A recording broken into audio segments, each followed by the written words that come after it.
आर्यन की मौत का सच आया सामने। माही ने रचाई थी आखिरी रात की साजिश। अनुपमा को मिला आर्यन का आखिरी खत। सीरियल अनुपमा की कहानी अब ले चुकी है एक दिल दहला देने वाला मोड़। अनुपमा जब एक घर में खाना बनाने जाती है, वहां आता है प्रेम।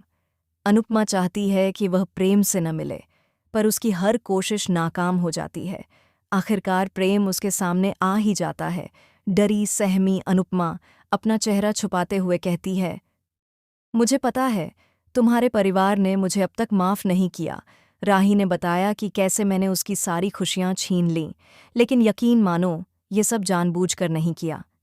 फिर वो फूट फूट कर रोने लगती है और प्रेम से कहती है, प्लीज़ राही को मत बताना कि हम मिले थे।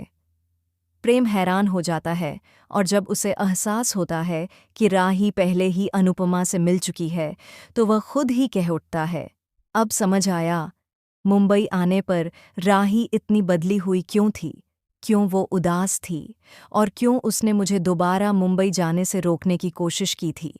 अनुपमा टूटे हुए शब्दों में कहती है, क्योंकि मेरी वजह से आर्यन की मौत हुई। काश मैंने समय पर सच बता दिया होता। प्रेम चुपचाप उसकी बात सुनता है, फिर उसका हाथ पकड़ता है और कहता है, मम्मी, आपको माफ़ी मांगने की कोई ज़रूरत नहीं है, आपकी कोई गलती नहीं थी। और फिर आता है सबसे बड़ा मोड़। प्रेम निकालता है एक फाइल और उसमें से दिखाता है आर्यन का आखिरी लेटर। अनुपमा यह देखकर हैरान रह जाती है।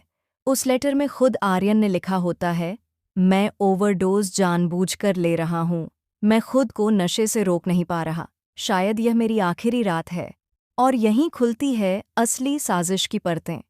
प्रेम बताता है, यह सब माही की वजह से हुआ था। उसी ने आर्यन से कहा, आज आखिरी बार नशा कर लो।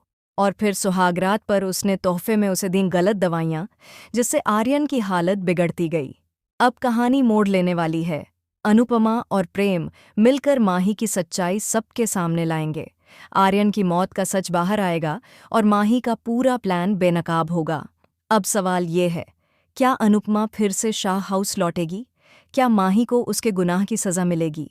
अगर आपको लगता है कि अनुपमा को अब फिर से शाह हाउस नहीं जाना चाहिए, तो कमेंट में येस ज़रूर लिखें। और ऐसे ही इमोशनल और चौंका देने वाले ट्विस्ट्स के लिए चैनल को सब्सक्राइब ज़रूर करें। अपनी राय नीचे कमेंट में दें ताकि हम आपके लिए लाते रहें और भी दमदार कहानियाँ। धन्यवाद।